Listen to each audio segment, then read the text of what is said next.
So resource creation. So as I said before, we can tease people and say, hey, I've got this resource for you. Resources can be anything from, and I'm going to give you a good idea soon about resource, but it can be a calculator, like an ROI calculator. For example, I was speaking with a company today and they are offering a partnership to telco companies.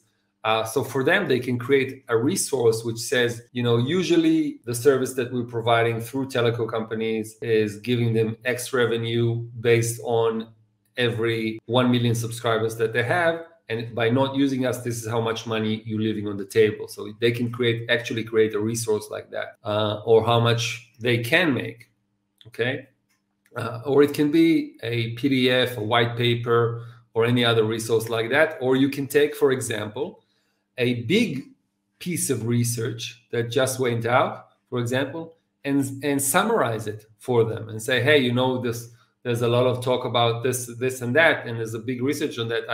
I know that you probably are too busy to read all that stuff, being a CEO, being a decision maker, being an executive, but I've took the time to summarize it for you. Would you like to get a copy? Okay.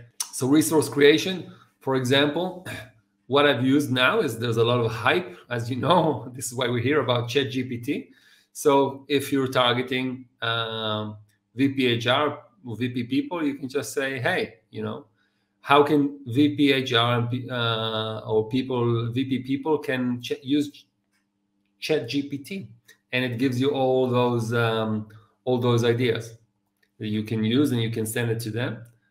And then I've asked it to expand on each of those points if I want to make something a lot more comprehensive. And then I asked it to write a separate article on each of those points and make each article 300 words long. It wasn't that successful on that, but you can still see something. You can still come out to some, you can still create something of value to them and say, hey, there's a lot of talk today about ChatGPT and its uses, and I went ahead and I created something that might be of interest. Maybe it doesn't connect directly with what you do, but it could be a good conversation starter for them.